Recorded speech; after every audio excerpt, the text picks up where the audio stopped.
Eu vou conversar com vocês aqui, vai ser bem rápido, vai ser bem objetivo. Então preciso que você preste muito atenção. Marcos, capítulo 6. Marcos, capítulo 6, versículo 38. É uma história que você já conhece. Marcos 6, versículo 38.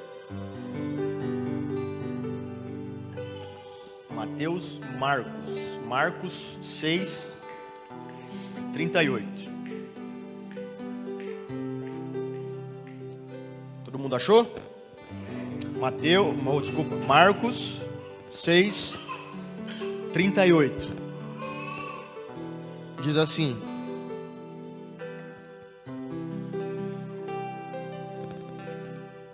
e ele lhes disse: quantos pães tendes? Ide e vê. E sabendo eles, responderam: 5 pães e 2 peixes. E eles disse: quantos pães tendes? Ide e vê. E sabendo eles, responderam: 5 pães e 2 peixes. 5 pães e 2 peixes. Quem já ouviu essa história? Levanta a mão. Quem já ouviu a história? Quem nunca ouviu a história? Levanta a mão. Todo mundo. Quem já leu a história? Levanta a mão. Todo mundo sabe que essa história é uma história bem conhecida. E o problema de você pregar uma coisa conhecida é que você não pode trazer nada de novo, porque todo mundo conhece. Como você vai pregar uma coisa nova que todo mundo conhece? Não tem como. Só que pensa comigo. O povo está no deserto com Jesus, andando alguns dias já com ele. No deserto. Só que quando Jesus olha para a multidão, o texto diz que ele sente compaixão da multidão. Eles estão no deserto com Jesus, e aí Jesus para. E aí Jesus olha para a multidão. E aí quando Jesus olha, ele sente compaixão da multidão. Porque talvez eles estavam andando com Jesus, mas eles ainda eram um povo sem pastor, um povo que não tinha compaixão. Eles eram um povo que andavam com Jesus, caminharam com Jesus, mas Jesus olha para eles e sente compaixão deles. E a partir daquele momento, quando Jesus sente compaixão, ele decide: não, eu vou ser o pastor deles então. Eu vou pastorear agora eles, no meio do deserto. O problema é que o povo está no deserto andando, e aí eles param. Aí chega um discípulo de Jesus e fala assim: Jesus, seguinte, deixa eu falar um negócio para você rapidinho aqui. Estamos andando no deserto, toda essa galera aí. Só que é o seguinte, começou um burburinho no meio do pessoal, falando que eles estão com fome. Eles estão com fome, Jesus. E o Senhor sentiu compaixão deles, não fui eu. Então se o Senhor sentiu compaixão deles, você agora é o quê? Pastor deles. Se você é pastor deles, você precisa fazer uma coisa: dar de comer para eles. Agora pensa, como que se alimenta uma multidão? Faz um risoto e dá para todo mundo. Sopa, mais fácil. Não dá, tá no deserto, faz o quê? Aí Jesus olha para o discípulo e fala assim: cara, faz o seguinte, sai no meio da multidão e vê se alguém tem alguma coisa para comer. Aí você imagina, tá todo mundo reunido, os discípulos entram no meio da multidão: ô, quem tem alguma coisa para comer aí? Ô, irmão, se eu tivesse alguma coisa, eu ia ficar bem quietinho, velho. Você acha que... olha o tanto de gente. Quando você compra uma pizza, você já não chama o irmão. Lembra os danoninhos que você guardava quando você era pequeno, quando teus primos iam na tua casa? Eu fazia isso várias vezes. Tinha os primos gulosos, irmão. Aí quando eles iam em casa, eu escondia os danoninhos para eles não comer. Agora você imagina uma multidão. Eu não digo: nossa, você tá doido, irmão. Não ofertava, não. Aí os discípulos saem no meio da multidão perguntando: quem tem?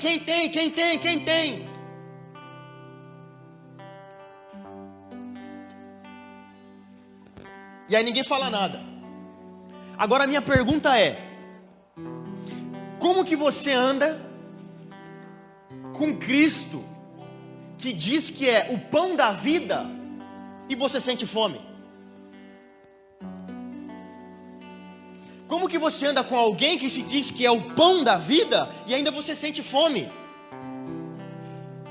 Como que você pode sentir fome, se você está com aquele que é a comida, que é o alimento? Como que eu sinto fome com quem é o alimento? Mas essa é a mentira que contaram para nós. Essa é a mentira que quando a gente chegou na igreja falaram para a gente: o Senhor é meu pastor e nada me faltará. Te falta alguma coisa, sim ou não? Sim ou não? Na minha vida falta. Na minha vida falta, e já faltou. Já faltou dinheiro, já faltou um carro, já faltou amigos. Mas se o Senhor é meu pastor, como que me falta alguma coisa? Como que eu estou no deserto e eu sinto fome se eu estou com quem é o pão da vida? E aí esse é o evangelho que a gente está pregando para os outros. Aí o cara vem na igreja e fica frustrado, porque a gente prometeu que ele ia ter as coisas, e aí ele não tem. Aí quando ele não tem, o que ele faz? Embora. Tudo que você falou que eu tinha, eu não tenho. Eu vou embora. Aí imagina, você está na multidão, com fome, com alguém que se diz o pão da vida. Eu era o primeiro, eu falei: você tá doido, esse cara não alimenta ninguém, irmão. Tô 3 dias aqui já ouvindo ele, eu tô com fome. Mas ele diz que ele é o pão da vida.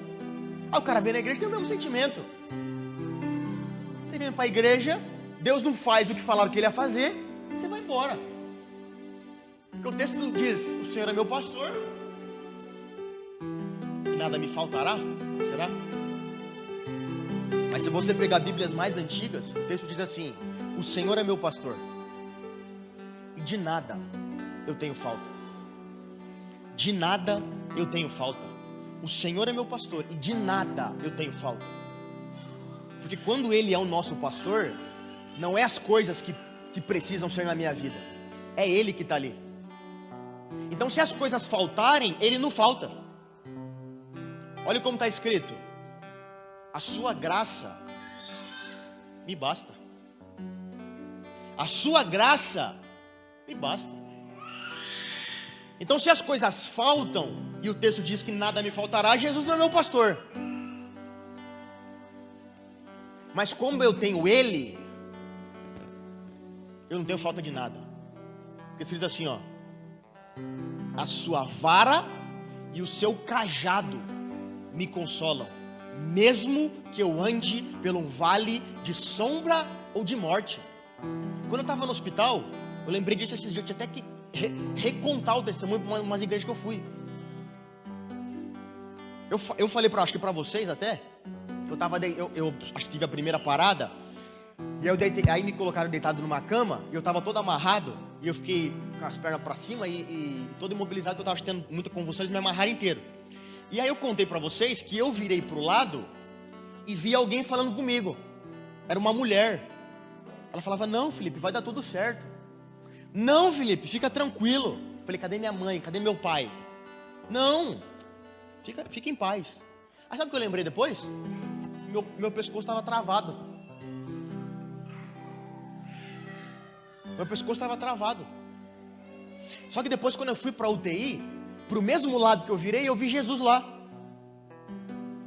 Depois, quando eu vi Jesus lá, independente do que ia acontecer, nada me faltava. Porque mesmo que eu passasse por um vale de sombra ou de morte, a sua vara e o seu cajado me consolam. Porque a sua graça me basta. E de nada eu tenho falta. Se as coisas faltam na minha vida, e se o Senhor é meu pastor e nada me faltará, alguma coisa está errada.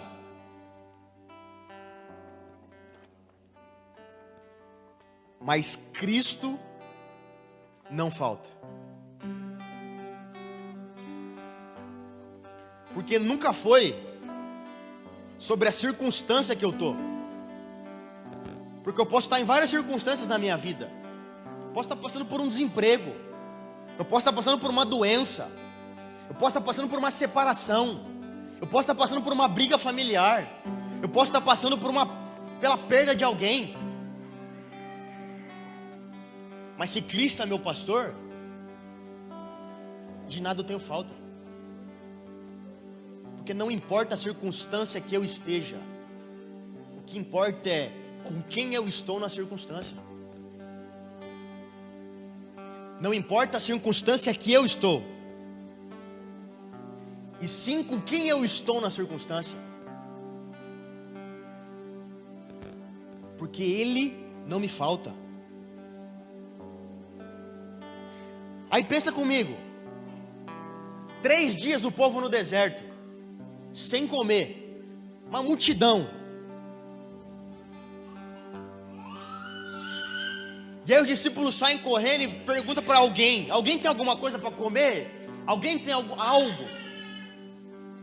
Ou seja, faça alguma coisa. Você quer comer? Faça alguma coisa. Só que olha a pergunta que Cristo faz. Olha a pergunta que Ele faz.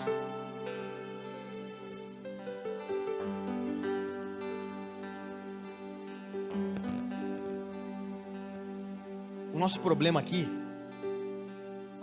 é que a gente está sempre muito preocupado com a resposta que Jesus vai dar. Ou a gente está preocupado com a resposta que a gente vai dar. Só que o que importa para os judeus não é a resposta, e sim a pergunta. Porque toda vez que Jesus te pergunta algo, Ele está esperando que você responda. Então o que mais importa aqui não é a resposta que alguém vai dar. O que mais importa aqui é qual a pergunta que Jesus está fazendo. Qual é a pergunta? Lembra em Gênesis? Lembra de Adão? Adão, cadê você? Você acha que Deus não sabia onde Adão estava? Você acha de verdade que Deus não sabia onde Adão estava? Ele só queria ouvir de Adão qual seria a resposta dele. Adão, cadê você? Deus sabia onde ele estava. Porque a minha pergunta hoje aqui é como se fosse Jesus. E qual é a sua resposta para Jesus daquilo que Ele te perguntou? Qual é a resposta que você está dando dentro daquilo que Ele te perguntou? O problema é que a gente quer saber demais das respostas. E a gente está muito pouco preocupado com as perguntas que Ele está fazendo. E a pergunta que Ele fez é: quantos pães vocês têm? Mas Jesus, tá de brincadeira. Ninguém disse que tinha pão. Por que você está perguntando se alguém tem pão? Ninguém disse que tinha. Não bate a história. Alguém disse que tinha pão? Não. Mas Ele perguntou: quantos que vocês têm? E agora?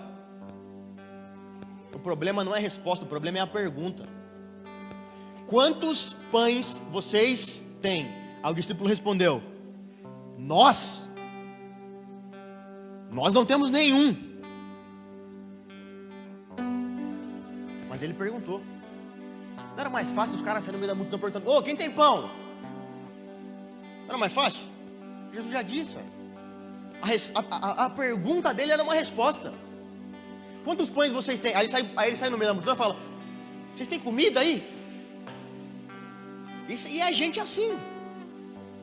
Parece que Deus pergunta com a resposta, e aí depois você ora e você fala assim: Deus, me manda um sinal. Deus, fala comigo mesmo.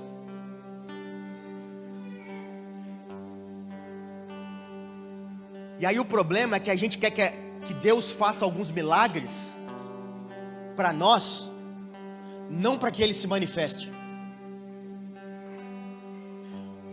Porque a minha pergunta é: qual é o propósito de Deus fazer um milagre no nosso meio? Qual é o propósito de Deus me curar do hospital? Me curar de uma hemorragia que ninguém sabe onde era? Qual é o propósito de Deus curar a Lúcia do Covid? Pastor, mas ela não foi curada. Porque você tá muito ligado na resposta. Se liga na pergunta. Qual é o propósito de Deus em curar alguém? Porque, vou te falar uma coisa, eu fui curado. Estou curado, estou bem. Está me vendo bem? Estou bem.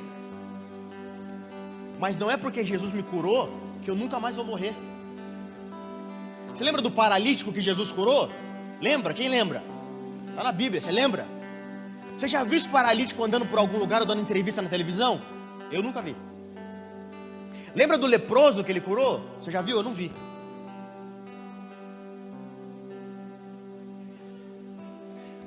Lembra de Lázaro que foi ressuscitado por ele? O problema é que todas essas pessoas que foram curadas ou ressuscitadas, elas morreram depois. Como eu vou morrer depois. Mas a intenção de Deus em curar alguém não é para que nós sejamos curados, é sim para que nós creiamos que Ele faz. E aí muitas vezes a gente pede para alguém ser curado, não é para a pessoa ser curada, é pela intenção do nosso coração. Porque se Deus cura sua mãe do câncer, porque se Deus cura sua mãe da Covid, a intenção aqui não é que ela creia ou que seja um manifesto. A intenção é que ela viva para que eu desfrute dela. Então a minha intenção quando eu peço algo para Deus é no meu próprio prazer.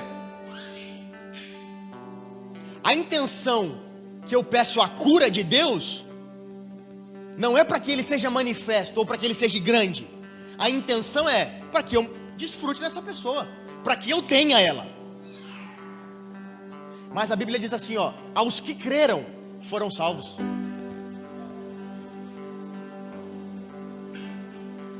Todos aqueles que Jesus curou, Ele disse uma coisa depois: vai, a tua fé te salvou. Quem tem problema com a morte somos nós. Quem tem problema em morrer sou eu e você. A morte para Jesus já está resolvida.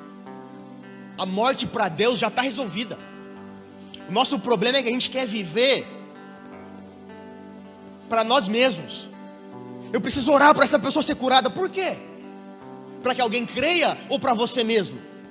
Eu preciso, Deus, de um carro novo. Deus me dá um... Para quê? Você quer um carro maior para levar o povo para a igreja? Ou você quer um carro maior para mostrar para alguém que você tem um carro maior? Porque toda vez que você pede algo para Deus, você não está pensando em ninguém, você está pensando em você mesmo. Deus, eu quero um emprego melhor para eu poder ganhar mais. Para quê?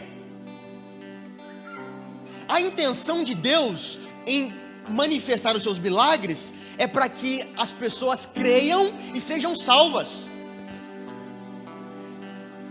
Por que Deus não curou ela da Covid? Porque ela creu e foi salva. Ela creu e está tudo bem, está resolvido. Porque se eu oro para alguém, para essa pessoa estar comigo, eu não estou orando para que a vontade de Deus seja feita, eu estou orando para que a minha vontade seja feita, indiretamente alimentando o meu próprio ego. Então isso aqui é ter fé. O que é ter fé? É você dar o primeiro passo e não saber se tem chão. Só que tem muita gente que deu o primeiro passo, mas na hora que dá o segundo ele fala, não, agora eu não sei se eu vou, porque agora eu já estou no chão mesmo, né? Mas lembra que tinha 12 homens num barco? Aí Jesus apareceu no meio do mar. Aí um dos homens saiu do barco e começou a caminhar na direção de Jesus. Só que no meio do caminho ele afundou. Será que faltou fé para ele? Mas agora pensa comigo, de 12 só um saiu do barco. De 12, um saiu do barco. De 12, um saiu do barco. Mas pastor, ele afundou. Ele afundou. Mas também ele foi o único em que Jesus pegou na mão dele e levantou ele de volta. Ele foi o único em que Jesus pegou na sua mão e levantou ele de volta. Isso aqui é base para o nosso evangelho. Por que nós temos fé? Por que nós oramos? Por que nós pedimos? Para a manifestação do nosso ego ou para a manifestação de Jesus para que eles creiam? Por que eu peço? Por que Deus cura, Deus faz? Aí às vezes as pessoas me perguntam assim, por que Deus não faz como Ele fazia antes? Por que não acontece como Ele fazia antes? Por que não... Porque a nossa intenção que está errada. E quando nós pedimos algo para alguém ou por alguém, já percebeu que a gente manda no grupo lá do WhatsApp da Maré? Gente, ora pelo meu tio, ele precisa ser curado. Quem disse? Não, vamos orar para ele morrer. Vamos orar para ele morrer, para ele ser salvo. Não, pelo amor de Deus. Pelo amor de Deus, Deus. Como é que eu vou orar para ele morrer? Não, nós vamos orar porque a fé dele salvou ele. E se ele creu, ele está salvo. Agora, quem tem problema com a morte somos nós, eu e você. A gente tem problema com a morte. Falou que alguém está doente, alguém vai morrer, você fala, meu Deus do céu, agora acabou tudo. Falou que vai ficar desempregado, meu Deus. E agora, as parcelas da minha casa, aluguel... Falou que vai perder a mãe, ai Jesus. Esse é o nosso problema, que é a nossa base.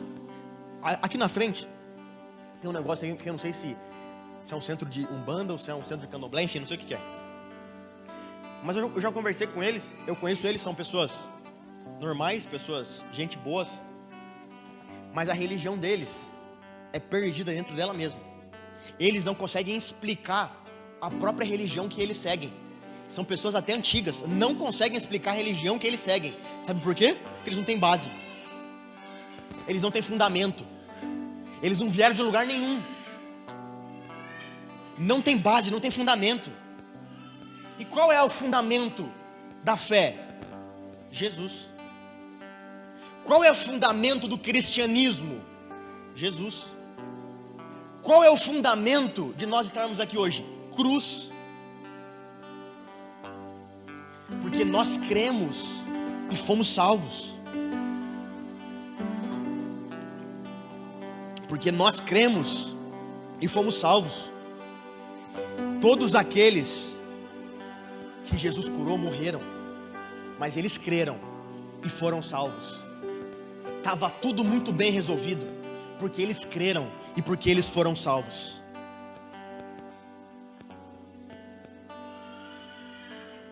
Agora pensa comigo. 5 pães e 2 peixes. 5 pães e 2 peixes. 5 pães e 2 peixes. Alguém no meio da multidão disse que tinha. Alguém no meio da multidão falou assim: ei, eu estou aqui faz 3 dias já. Eu tenho. E o que me impressiona é que é um jovem. O Yuri falou pra mim que ele acha que é um gordinho. Eu falei, por que, Yuri? Ele falou assim, não, porque só um gordinho no meio do deserto vai ter 5 pães e 2 peixes. Eu falei, ué, nada a ver. Eu falei, preconceito isso aí. Ele falou, não, era um gordinho, certeza era um gordinho. Ele falou, irmão, nós estávamos no deserto 3 dias, quem vai ter 5 pães? Tá doido? Eu falei, não é, ele tá doido, não tá escrito. Ele falou, não, acho que é um gordinho sim, velho. Mas agora me responde uma coisa: 5 pães e 2 peixes. É por isso que eu digo que essa era a oferta perfeita, porque 5 pães e 2 peixes dão 7. E 7 é o ciclo de Deus, é o número da perfeição. Essa era a oferta perfeita. 5 pães e 2 peixes. Agora me responde uma coisa: 5 pães e 2 peixes para uma multidão é muito ou é pouco? É muito ou é pouco? Você está de máscara, mas não é mordaz. Você pode falar, tá bom? 5 pães e 2 peixes é muito ou é pouco? Pouco? Depende, né? Depende. Depende, velho. 5 pães e 2 peixes, depende se é pouco. Porque alguns minutos atrás, a gente não tinha nada. Nada. Não tinha nada. Sabe por que 5 pães e 2 peixes é pouco? Que a gente está comparando 5 pães e 2 peixes com 5.000 pães. Por isso que é pouco. É pouco porque quando você compara 5 pães com 10 pães, é pouco. Mas 5 pães e 2 peixes, além de nada, o que você prefere ter? O que você prefere ter? Nada? Ou 5 pães e 2 peixes? É pouco então? Você não tinha nada. é pouco, ué. Esse é o problema da nossa vida. A gente olha para a casa do irmão e a gente deseja ter uma igual, mas às vezes você nem precisa de uma.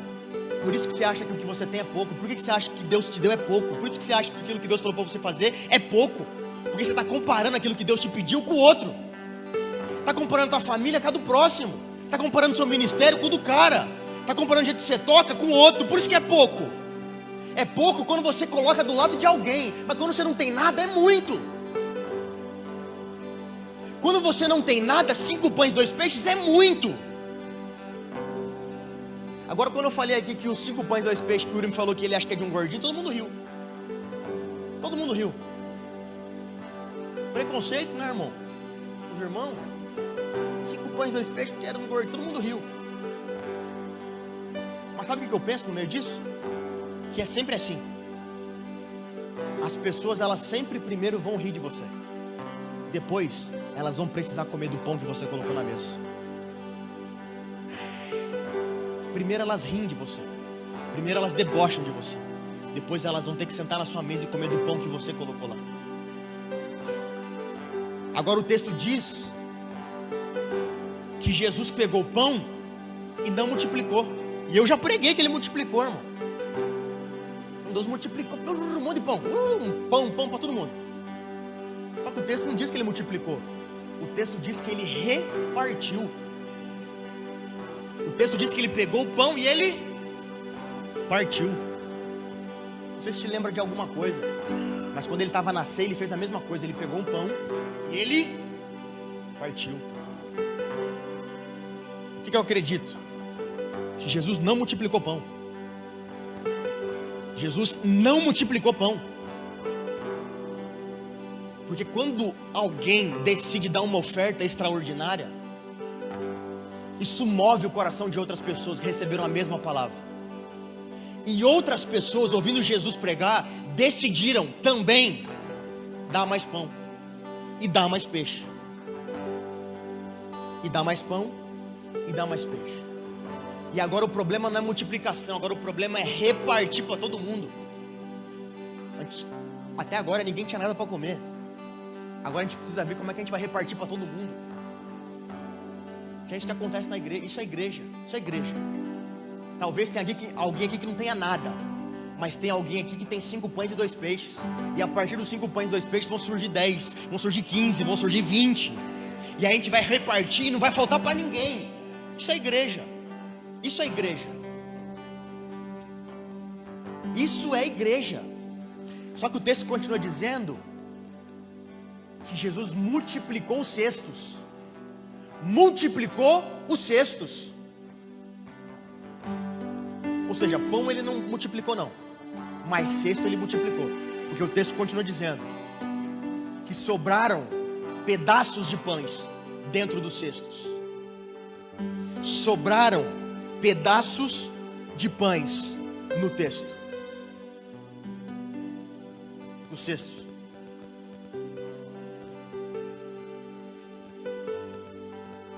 O meu e o seu problema às vezes é que a gente está comparando a nossa vida com a vida dos outros e achando que o que a gente tem é pouco. Mas não sei se você lembra 5 anos atrás como você era. Não sei se você lembra 10 anos atrás quem você era. Não sei se você lembra 1 ano atrás como estava a sua vida, qual a casa que você morava, qual carro que você andava, qual emprego que você tinha, o que você exercia. O meu problema é que eu preciso comparar a minha vida com alguém, e quando eu comparo com a do outro, eu acho que o que eu tenho é pouco. Eu acho que aquilo que me Deus é pouco, que aquilo que Deus me deu é pouco. Agora, se eu pego o que eu tenho e eu coloco na mão da pessoa certa, aquilo que eu tenho não é mais pouco, aquilo que eu tenho é muito. Porque não importa o que eu tenho, o que importa é na mão de quem está o que eu tenho. Não importa o que eu tenho, o que importa é aonde está aquilo que eu tenho. Aonde está aquilo que eu tenho? Está na mão de quem aquilo que eu tenho?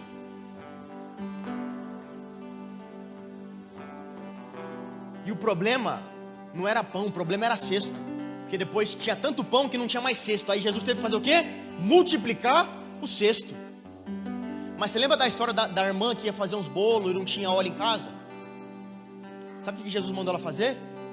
busca a vasilha, porque antes de multiplicar, eu preciso da vasilha aqui.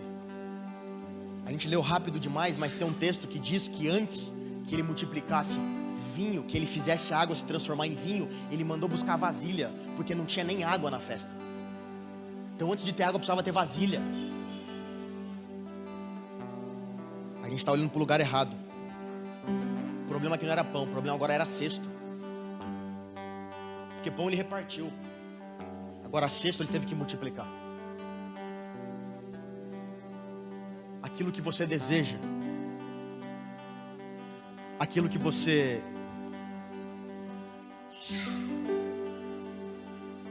sonha, quando Deus pega na mão dele o pão, ele agradece a Deus. Pai nosso, que está no mais alto de todos os céus, que sejam trazidas todas as ofertas ao teu altar. Adianta-nos hoje o pão de sábado, para que nós possamos perdoar todos aqueles que um dia e ainda nos devem. Ele é o pão da vida, sim. Ele é o verbo da vida, sim. Ele é aquele que cura, sim. Ele é aquele que faz, sim. Alguns dos nossos problemas é que a gente está mais atento para a pergunta que Jesus está fazendo do que para a resposta que nós temos que dar para Ele. Só queria falar isso para você aqui nessa noite. Talvez para você 5 pães e 2 peixes é pouco, mas na mão da pessoa certa é muito. Na mão da pessoa certa é muito. Deus, eu ganho pouco. Deus, eu não consigo construir minha família.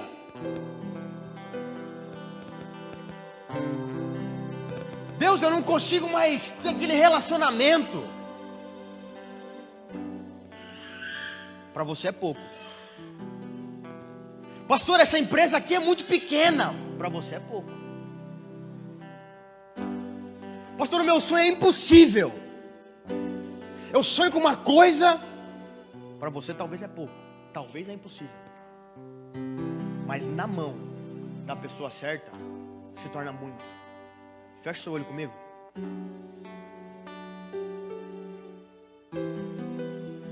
Jesus, obrigado pelos 5 pães e pelos 2 peixes que alguém teve coragem de ofertar. Jesus, obrigado porque as coisas no lugar certo e na hora certa, elas multiplicam e aí nós temos que repartir. Obrigado, Jesus, porque o Senhor é aquele que ainda fala conosco. Obrigado, Pai, porque mesmo em um mundo caótico, cheio de problemas, cheio de caos, o Senhor é aquele que para tudo para ouvir aquilo que nós estamos falando ao Senhor. Obrigado, Jesus, porque o Senhor é aquele que se atenta para ouvir o seu filho. Obrigado, Jesus, porque nós entendemos e nós cremos e assim somos salvos. Pai, obrigado porque os seus sinais e as suas maravilhas, elas nos acompanham, não para crermos, porque nós cremos sem sinais, porque nós cremos pela fé. Obrigado, Jesus, porque esse vazio dentro de nós, ele é suprido pela sua presença todos os dias. Obrigado porque todas as vezes que nós pensamos em suicídio, obrigado porque todas as vezes que nós pensamos em largar tudo, largar nossa família, largar nossa esposa, largar os nossos filhos, largar nossa empresa, o Senhor sempre está conosco, Pai, porque nós decidimos colocar a nossa vida na mão da pessoa certa. Obrigado, Jesus. Obrigado, Pai.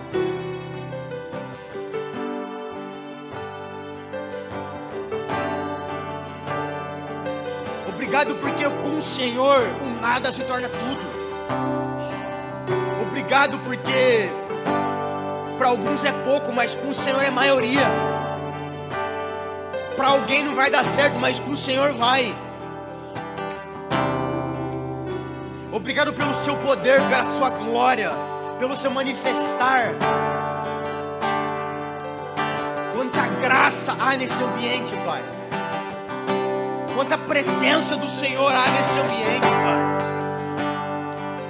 Oh, Espírito Santo de Deus, Espírito da verdade que está no nosso meio, se manifeste aqui nessa noite. Espírito da cura, Espírito da revelação, Espírito de sabedoria, Espírito da paternidade, Espírito da cura. O Senhor está no nosso meio. Obrigado por essa noite, Jesus.